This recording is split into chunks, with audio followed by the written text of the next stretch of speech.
Buenos días, hoy vamos a concluir la segunda parte de la conferencia número 4 asociada al estudio de mecanismos y cinética de procesos de conversión primaria.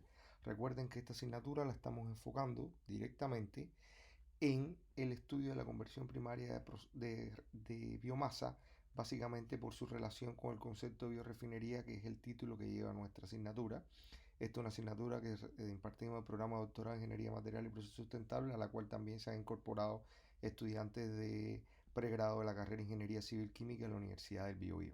En esta segunda entrega vamos a continuar con el estudio de los mecanismos y el enfoque cinético que se hace para estudiar estos mecanismos, básicamente para los procesos de combustión y de gasificación. Vamos a ver cómo se hacen las aproximaciones, vamos a estudiar también la similitud que existen entre las expresiones cinéticas que se ocupan a nivel de investigación para comprender cuáles son los procesos que están tomando lugar en la gasificación, por ejemplo, de biomasa utilizando diferentes medios.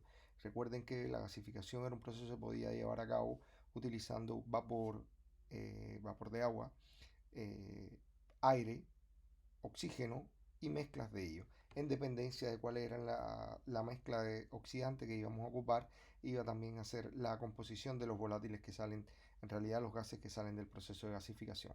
Pues hoy vamos a continuar partiendo por el estudio de la oxidación de residuos carbonosos. Cuando digo residuos carbonosos me estoy refiriendo al biochar o char, dependencia como se denomine, y también al char que se produce a partir de la gasificación o de la pirólisis de carbón. Véase en esta figura que tienen a la izquierda cómo los procesos por los que transcurre la combustión son disímiles, pero pasan desde un secado y un calentamiento de la partícula, posteriormente se comienzan a liberar volátiles, sobre lo cual le quiero abordar un poco más adelante. Después se produce el proceso de ignición, vean que es sumamente rápido, pero este tiempo en el cual va transcurriendo cada una de estas etapas que uno puede ir dividiendo en un proceso de combustión depende también de las propiedades de la partícula. Y bueno, en las etapas finales ocurre una fragmentación secundaria de esta partícula dada por la combustión y posteriormente algunos finos y demás que se van, digamos, mm, convirtiendo por el roce entre las propias partículas. En estos procesos que ocurren fundamentalmente a elevadas temperaturas, es muy relevante la transferencia de masa y la reacción química. ¿Por qué razón? Porque al estar a elevadas temperaturas, el efecto de la transferencia de calor sobre la velocidad del proceso es mucho menor que la transferencia de masa y la reacción química. Por tanto, cuando uno va a hacer el análisis de estos procesos, tiene que hacerlo desde la perspectiva de cómo van ocurriendo las transferencias de masa, y por eso es por ello que cuando se estudian los procesos de combustión en sistemas de lecho fluidizado se trabaja mucho sobre la velocidad de fluidización y se trabaja mucho sobre lograr una buena mezcla entre el que se está ocupando para la combustión, usualmente aire, o para la gasificación, y las partículas que se van a gasificar o a combustionar. Aquí es muy importante, me vuelvo al punto de la liberación de volátiles, porque por ejemplo, a la velocidad a la que se liberan los volátiles en una partícula de biomasa es diferente a la que se liberan en una partícula de carbón. Y de hecho, la ventaja de que los volátiles en la biomasa se liberen más rápido que en la partícula de carbón es el elemento fundamental que provoca la sinergia en los procesos de co-combustión de biomasa y carbón, que fueron muy bien reflejados en la tesis de doctorado de Rubén Pérez Geldres y que están, bueno, publicadas en la revista Energy. Ustedes pueden ir ahí a ver que él abordó esta problemática desde el punto de vista de eh, una simulación utilizando Fluent y utilizando las diferentes ecuaciones para describir el transporte de materia y calor en un sistema de este tipo. Uno de los elementos importantes es que el biochar conserva la estructura original de la biomasa. ¿Qué quiere ver? ¿Qué quiere decir esto? Si ustedes miran acá, estos son imágenes de TEM, o sea, microscopía por transmisión, de partículas de biochar obtenido a diferentes temperaturas. Y como ustedes pueden apreciar, en este segundo caso se genera una mayor cantidad de poros y estamos hablando de nanoporos. Vean que la escala es de 5 nanómetros y aquí estamos hablando de poros que deben estar en el orden de 1 nanómetro o menos incluso en la partícula de biochar. Y esto quiere decir que se pueden generar altas porosidades, incluso en el orden de los carbones activados, si se controlan las condiciones a las que se hace el proceso de carbonización. Y otro de los elementos importantes es que la estructura del biochar, estamos hablando de sus propiedades texturales, sus canalizaciones, su porosidad, tiende a mantener la que tenía la biomasa que le dio lugar. Y es por ello que uno puede encontrar diferentes, como ustedes pueden ver acá a la derecha, diferentes estructuras o diferentes estructura porosa de biochar cuando se obtiene a partir de madera o cuando se obtiene a partir de corteza. Y es algo que tienen que tomar en consideración. ¿Por qué es importante hacer un paréntesis en el aspecto de la estructura del biochar? Bueno, por dos razones. Porque nosotros vamos más adelante a estudiarlo en condiciones de gasificación y de combustión, pero también porque muchas de las aplicaciones que se le da en el tema de las biorefinerías a una de las fracciones de la despolimerización de la biomasa por vía térmica es al biochar. ¿Qué significa esto? Que según las características del biochar van a hacer sus aplicaciones. En un minuto habíamos conversado muy brevemente de que el biochar se podía ocupar como un enmendador de suelos, pero que también se podía ocupar como un absorbente. Ahora, sus propiedades absorbentes, ¿de qué dependen? De su química superficial y también dependen de su porosidad. Estamos hablando del tamaño de distribución de tamaño de poro y también de su área superficial. O sea, que ya se podría determinar por la isoterma de Beth haciendo fisisorción de nitrógeno, o se podía estimar por Dubinin-Raduskevich haciendo fisisorción de dióxido de carbono. Cualquiera sea el caso, el biochar siempre, o el char siempre va a tener una estructura defectuosa. Es muy difícil grafitizar estos carbones porque hay que pasar los 2000 grados Celsius, lo cual es infactible para el caso de la biomasa. Y siempre esta estructura va a ser una estructura turbostrática, que significa una estructura defectuosa con determinadas capas de grafeno. Ahora, se puede cuantificar el grado de defecto según el orden de esta estructura a partir de dos parámetros que permiten, digamos, estimar cómo están ordenadas, que son el parámetro LA, que es la diferencia entre la agrupación de capas, y LC, que es el ancho, diríamos, de estas capas. Esto se puede hacer por XRD y está ampliamente reportado en la literatura. Uno de los libros que pueden ver para esto es el libro de Rodríguez Reynoso, disculpen, que habla sobre los carbones activados, y ahí está muy bien en uno de sus capítulos cómo se caracterizan por XRD en caso de que quieran trabajar en el futuro en esta área. Ahora, en las etapas del proceso de combustión que habíamos mencionado anteriormente, la biomasa se quema lentamente. Por ejemplo, toma alrededor de 50 a 150 segundos para una partícula de char de 0,2 milímetros quemarse totalmente. Y esto ustedes saben que en el orden de tiempo que estamos trabajando no es un tiempo corto, es un tiempo largo. Las partículas que se van del reactor tienen un problema, que ellas se cuantifican como ineficiencia de la combustión, por tanto son los inquemados que ustedes ven por ahí en la literatura cuando se están estudiando procesos de combustión y se habla de la eficiencia, de la reacción química y demás. Y por ende, estos son aspectos que tienen que tomarse en consideración cuando uno está haciendo el estudio o la modelación de los procesos de combustión o los balances de masa y energía, que es algo que vamos a ver en una charla subsiguiente. Cuando uno hace este proceso de combustión o la gasificación en presencia de vapor de agua, oxígeno, dióxido de carbono incluso, este oxidante se transporta desde el seno del fluido hasta la superficie del material. Y hay que tomar en consideración de que la reacción ocurre al interior de los poros y en la superficie del material. Es por ello que la estructura del char que vimos anteriormente es fundamental y está directamente relacionada con la eficiencia del proceso de combustión. Cuando ocurre la volatilización, la pérdida de peso comienza a temperaturas que son relativamente bajas y que están en el rango de temperatura de la pirólisis. Y en esta etapa ocurre lo que es el ordenamiento de la estructura carbonosa.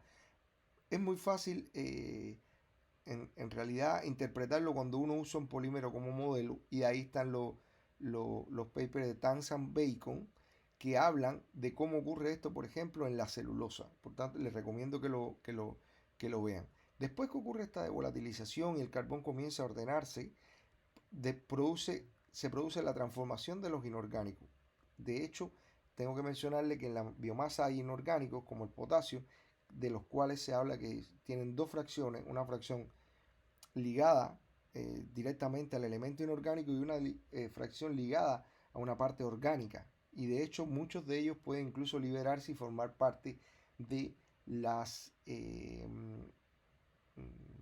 de los alquitranes al final cuando salen, una fracción de esta parte alquitranosa o digamos de los contaminantes que salen en los gases de gasificación está formada también por elementos inorgánicos cuya eh, formación trae problemas operacionales posteriores en la aplicación de los gases, por ejemplo, de gasificación en equipo aguas abajo al gasificador. Además que recuerden que habíamos hablado que estos inorgánicos juegan un papel catalítico, pueden catalizar determinadas reacciones secundarias en los procesos. Y por último ocurre la oxidación del char, que esta ocurre a mayores temperaturas y producto de ella se producen los gases de gasificación. Ahora, tenemos que considerar que en la medida que aumenta la concentración de estos gases de gasificación podrían tener un efecto inhibitorio dado que ocurren reacciones superficiales y si las reacciones lo que por lo general estas reacciones superficiales con oxígeno son mucho más rápidas desde el punto de vista cinético que las que ocurren con monóxido e hidrógeno, pero recuerden que en una reacción superficial uno de los elementos que forma parte del mecanismo de reacción es la absorción de las especies reactivas sobre la superficie y si se ocupan sitios activos de esa superficie por elementos que son menos reactivos, se va a retardar el proceso de gasificación, por ejemplo, en este caso, que es uno de los que se ha estudiado más. Por tanto, los dos primeros pasos tienden a reducir la reactividad del char, porque un char con una superficie o con unas características más ordenadas tiende a quemarse con menor velocidad que un char que tenga una superficie más desordenada y eso es algo que vamos a ver más adelante. Por tanto, la reactividad en un carbón o en una biomasa es función de la temperatura, es función de la concentración de los reactivos y de la conversión. Y se puede expresar matemáticamente de esta forma, una expresión de velocidad que depende de quién. Un factor químico y un factor que tiene que ver con los cambios estructurales que, como vimos, ocurren en la medida que transcurren los procesos de combustión y gasificación. Por tanto, la conversión de una partícula de char resulta de la interacción de diferentes procesos, donde la transferencia de masa a través de los poros y la película alrededor de la partícula son importantes y también juegan un papel fundamental en deducir las expresiones cinéticas. Ahora, en las etapas de un proceso de combustión, la reactividad del char entonces, ¿por qué se ha afectado? Por propiedades morfológicas, por la cantidad y composición de los inorgánicos, y es algo que tiene que uno tener muy en cuenta. Y le pongo un ejemplo muy que me viene a la mente ahora. La cantidad de cenizas que tiene el material está normada cuando uno lo puede ocupar para un proceso de combustión, sobre todo a nivel industrial. ¿Por qué ustedes creen que sea eso? Evidentemente es por su efecto sobre la cinética de la combustión, pero también por su efecto, que es algo que no hemos visto acá, en producirse ciertas aglomeraciones, por ello que se ocupan aditivos en los procesos de combustión. Y por eso se tiene que controlar y uno de los parámetros que se tiene que tomar en consideración cuando se caracteriza el material para procesos de combustión es su contenido de ceniza. Y de ser posible, caracterizar en detalle la ceniza para saber qué elementos inorgánicos tienen presente esta. Bueno, hay un par de parámetros que también hay que tomar en consideración, que son las tasas de calentamiento, que tienen que ver con la característica del biochar que se quiere producir y con su reactividad posterior. Y, por ejemplo, en el caso de la gasificación, el tiempo es muy importante. ¿Por qué? Porque en la medida que aumenta la velocidad de calentamiento en un proceso de gasificación, las características que va a tener el char que se produce al final va a ser de más o menos reactivo. Ahora, cuando la carbonización se realiza de manera lenta, los volátiles se van liberando de manera natural. O sea, da tiempo a que estos volátiles que están en los poros se vayan, digamos, liberando de manera natural por esta estructura porosa y no va a provocar cambios estructurales, ¿verdad? Ahora, cuando tenemos una velocidad de calentamiento alta, ¿qué va a pasar? Una sobrepresión en estos poros y va a haber una coalescencia de estos poros pequeños. Por ello lleva estructuras más abiertas, canalizaciones, eh, y son estructuras que hay que tomar en cuenta siempre. Si uno, por ejemplo, el objetivo de este proceso eh, es una activación, le pongo un ejemplo, nosotros generamos un carbón por un proceso de pirólisis. Recuerden que las áreas superficiales de estos carbones no son muy altas. ¿Por qué? Porque tienen altas tasas de calentamiento. Si nosotros queremos generar una estructura con mayor cantidad de poros y mayor área superficial, ¿qué es lo que necesitamos hacer? Un proceso de activación. Uno de los ejemplos de los procesos de activación se hace con dióxido de carbono, que es activación física, y no es más que una gasificación controlada de estos poros, disculpen, de este material, y de manera que se abra la superficie del material y que se genere mayor cantidad de poros. Si esto se hace con una velocidad de calentamiento muy alta, lo que va a ocurrir es lo que le mencionaba anteriormente: se genera sobrepresión, esta estructura porosa se rompe y se generan poros más grandes, una estructura más abierta, y hay que tomar en consideración si eso es lo que nosotros deseamos, porque también cuando uno genera un carbón, uno de los aspectos que controla es el tamaño de los poros en estos carbones. Entonces, viéndolo desde el punto de vista un poco más matemático, la presión de velocidad, por ejemplo, esto está bastante bien tratado en el libro de Pravir Basu, y también en el libro de Octave Levenspiel hay varias expresiones de velocidad. Se puede basar en dos formas. Uno, un modelo de distribución de energías de activación, donde ocurre una distribución de la energía de activación en todas las etapas del proceso de combustión. Vean que en cada una de estas etapas se generan diferentes tipos de compuestos. Y quiero llamarle la atención acá que estamos viendo compuestos que son sulfurosos, y esto es porque el análisis se hace en función de un carbón mineral, que por lo general tiene cantidades importantes de azufre, y es uno de los aspectos que hay que tomar en consideración, que se generan mercaptanos y demás. Eso, cuando estamos hablando de biomasa, es mucho menos importante, por no decir irrelevante. Ahora, otro de los aspectos es modelos de velocidad o modelos que permiten estimar la conversión en función del tamaño de la partícula y el tiempo que esta partícula está dentro del lecho de reacción. Y son los que se conocen como modelo de núcleo sin reacción para partículas de tamaño decreciente, o también hay modelos para partículas de tamaño constante, donde la capa de ceniza es consistente. Ahora, veamos algunos de los ejemplos de mecanismos que se han propuesto y expresiones de velocidad para que vean qué interesante.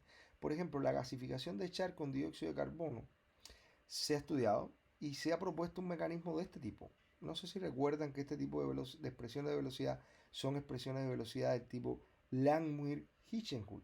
¿Qué significa esto? Que tienen una parte muy importante de la velocidad que tiene que ver con la absorción de las especies sobre la superficie del material. Y es por ello que esto está relacionado con lo que yo le mencionaba anteriormente.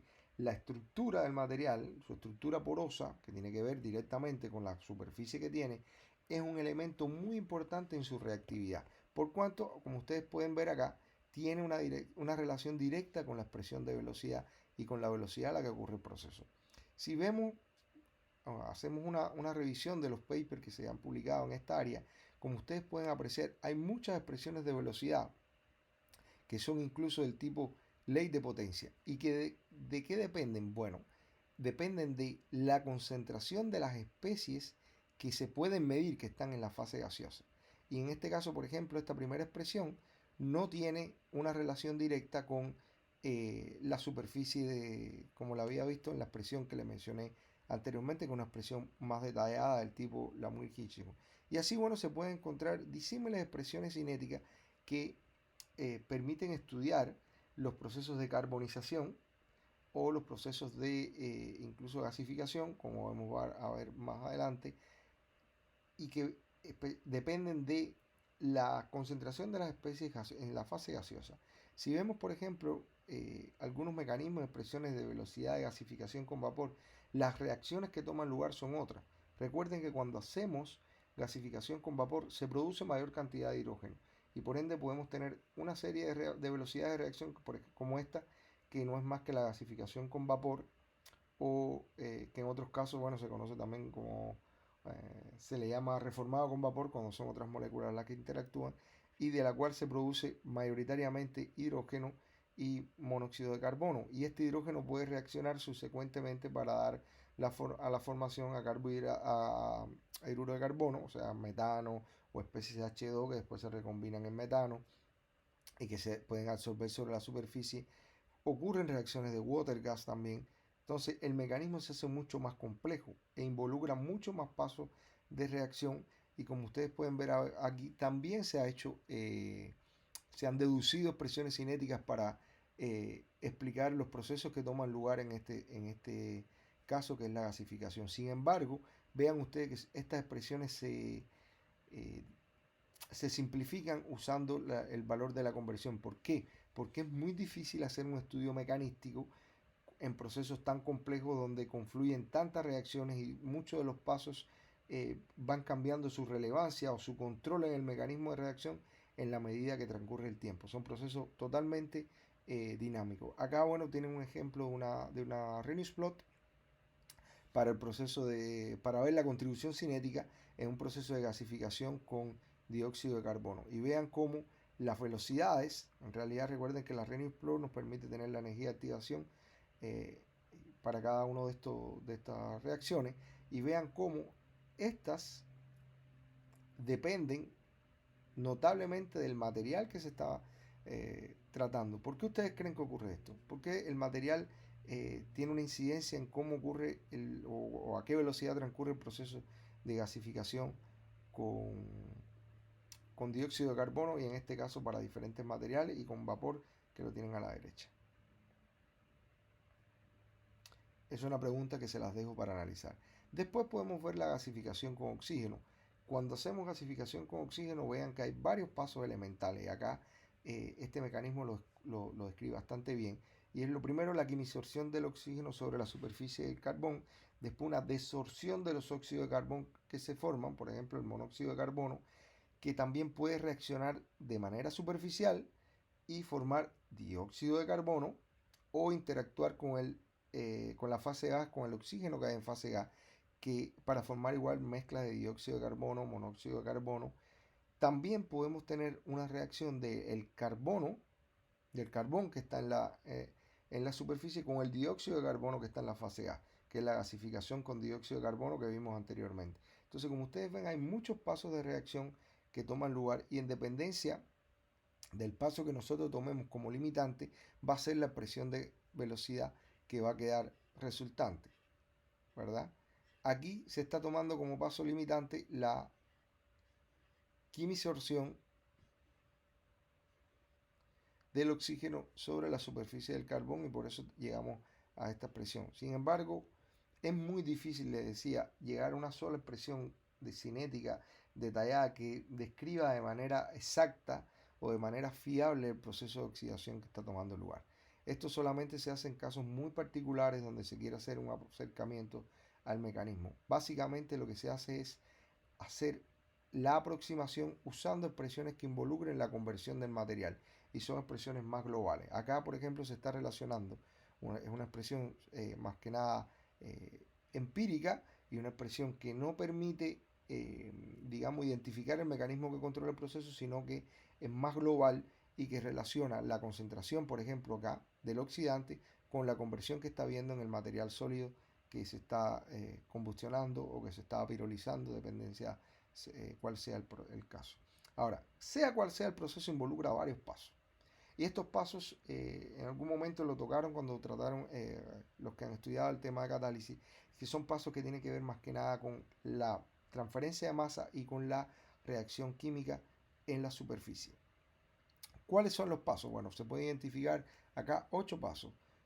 La difusión de estos oxidantes a través de una película gaseosa ideal que se forma alrededor de las partículas. Después, la difusión a través de la capa de cenizas que se puede estar generando en la superficie, hasta llegar al modelo del núcleo sin reacción. Al llegar a la zona donde va a ocurrir la reacción, estas especies se absorben en la superficie, ocurre la reacción superficial, y después todos los procesos de desorción hasta llegar al seno del gas. La combustión y la gasificación, quiero recalcar, ocurren tanto en la superficie externa como en los poros de la partícula. Es por ello que la transferencia de masa y la reacción química son los procesos más importantes. Se pueden identificar entonces tres regímenes en función de la temperatura a la que esté la partícula y la importancia a la transferencia de masa. Uno puede ir acercándose al control cinético o al control por transferencia de masa en dependencia de cuál de estos regímenes sea el que esté controlando. Les queda como tarea estudiar el epígrafe 4142 del libro de Praveer Basu, donde estudia la combustión y la gasificación en lechos fluidizados, para que puedan profundizar un poco más sobre estos regímenes que les estoy conversando. Ahora, ¿cómo yo sé la importancia relativa entre la transferencia de masa y la transferencia y la velocidad de reacción? Bueno, uno hace, hay varios formas de hacer esto, y uno de ellos es un número que se conoce como el módulo etil, que tiene que ver con la efectividad, el factor de efectividad que permite cuantificar la importancia relativa entre la transferencia de masa al interior del poro y la reacción química. Por tanto, una relación entre velocidades al interior sobre la velocidad si no hubiera resistencias difusionales. Y vean que este módulo de Thiel, que está muy bien descrito y explicado en el libro de Octave Levenspiel, tiene diferentes regiones, incluso una región de transición donde la resistencia a la difusión en los poros y a la transferencia de calor también es importante, que es esta que ustedes pueden ver acá. ¿Y con qué se relaciona el módulo de Thiel? Bueno, con un parámetro que se conoce como difusividad efectiva, la constante de velocidad y un parámetro que es más de forma, o digamos un parámetro dimensional que se conoce como L, que depende del tipo de partícula. Si tenemos partículas ya sean esféricas, planas o planas, existe una forma de determinarlo. Bueno, acá está, y ustedes lo pueden igual profundizar en el libro de Levenspiel. Ahora, el módulo de Thiel depende, si estamos hablando de una reacción de primer orden, es muy simple su determinación, y si estamos hablando de una reacción de orden superior, también. El único parámetro que es crítico es la difusividad efectiva en los poros, y es un parámetro que deben estudiar cómo se determina, y está muy bien explicado en el libro de Praveer Basu que le mencioné anteriormente. En el caso de Levenspiel hace un análisis de esto, de esta resistencia, tomando en consideración dos tipos de partículas.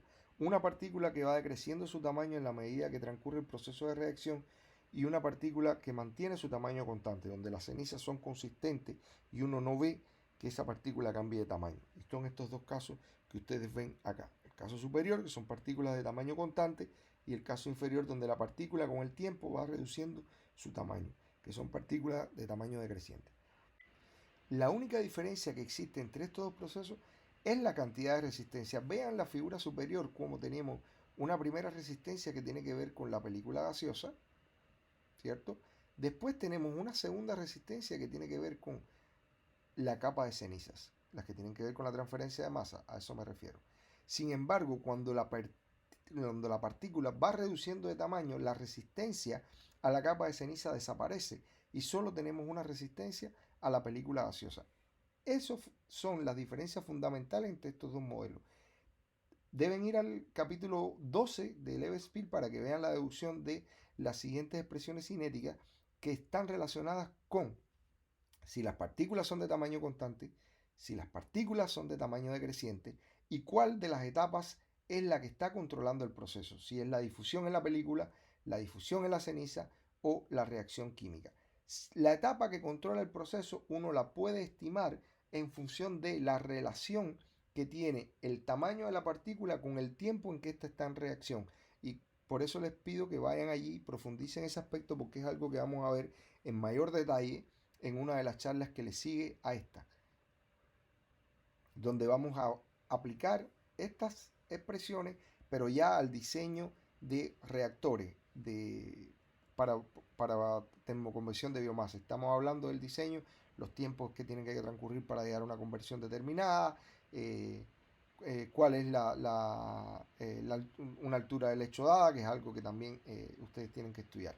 Para concluir esta primera parte de la segunda charla, yo le recomiendo que como estudio independiente vean las definiciones de difusividad efectiva, cómo se pueden estimar estas difusividades, que estudien los diferentes regímenes de reacción en sistemas sólido-gas. Eso lo pueden ver en el libro de Pravir Basu. Creo que uno de los capítulos está disponible en la red. Vean cómo cada uno de estos regímenes se relaciona con la etapa que controla el proceso. Después, remítanse al capítulo 12 de Levenspiel, que está disponible en la DECA, y pueden profundizar también en los aspectos, cómo se llevan las expresiones cinéticas. Y como tarea les dejo resolver este ejercicio. Este no lo tienen que entregar, no va a ser evaluativo, pero les dejo como tarea que lo resuelvan para que vean cómo de manera simple se puede abordar estos procesos que ocurren y que nosotros vamos a estar tocando en la asignatura.